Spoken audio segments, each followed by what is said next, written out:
Welcome to the Fear and Greed Afternoon Report for Friday, the 10th of February 2023. I'm Sean Aylmer. Every afternoon we've got the 5 stories that happened today that you need to know about. Story number 1. It was a pretty poor end of the week, with the S&P ASX 200 tumbling nearly 1% to 7,435 points. About 3/4 of the ASX 200 fell on the back of the downbeat news from the Reserve Bank. More of that shortly. Fortescue Metals fell more than 2% and led all the big miners lower. National Australia Bank dropped 1%, though all major banks went backwards. The tech stocks were mixed. Some of the more defensive stocks were among the better performers. Woolies did pretty well, up 1%. Coles was up 0.8%. Wesfarmers and CSL were both lower, but only a touch.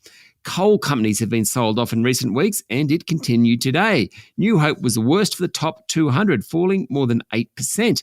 Buy Now Pay Later Group Block was down 6.6%, while online property group Domain Holdings fell 6.5%. Biotech Imugene jumped 7%, that's the good news, after it announced its B-cell activating immunotherapy product had gained US patent approval. Now, the therapy is designed to treat tumours like lung cancer. Story number 2, investment bank UBS reckons the chance of a recession in Australia in the second half of this year has increased to about 25%, following the decision by the Reserve Bank to lift interest rates this week and its commentary in recent days. And the Commonwealth Bank thinks that the central bank may have to cut rates later in the year to avoid a hard landing. This morning, the Reserve Bank reiterated that it believes more rate rises are necessary to slow down inflation, which it thinks will be higher for longer. The consensus among economists is that the Reserve Bank will now lift rates 2 more times in coming months as it looks to head off inflation. Today's quarterly statement on monetary policy from the central bank said that trimmed mean inflation is expected to fall to 4.3% by the end of the year, compared to the central bank's previous forecast of 3.8%. Headline inflation is expected to ease to 4.8% by the end of the year, down from its current rate of 7.8%.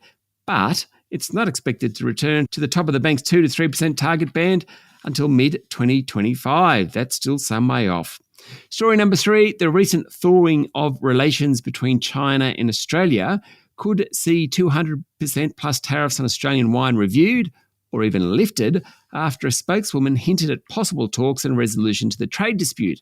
China's Commerce Ministry is reported to have said it's willing to discuss tariffs that it imposed on Australia's wine industry following a diplomatic dispute that began back in 2020.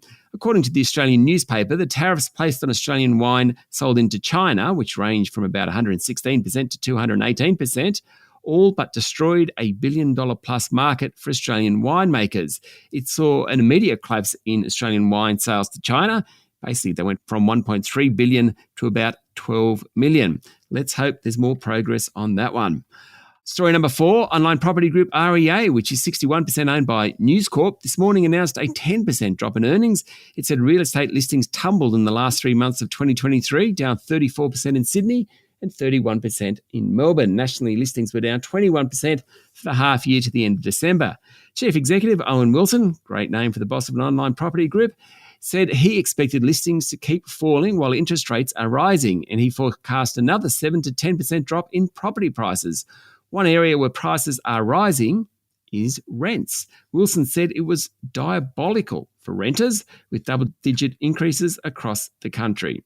And story number 5, thousands of foreign aid workers, including some from Australia, are arriving in Turkey, and the first United Nations aid convoy has entered Syria following the 2 earthquakes earlier in the week. The death toll has now surpassed 20,000 across the 2 countries, with thousands still missing. The World Bank has announced a $1.78 billion relief package, while individual countries are also providing tens of millions of dollars in support. That's it for the afternoon report for Friday, the 10th of February, 2023. Michael Thompson, Adam Lang and I will be back tomorrow morning with the weekend edition of Fear and Greed. I'm Sean Aylmer. Enjoy your evening.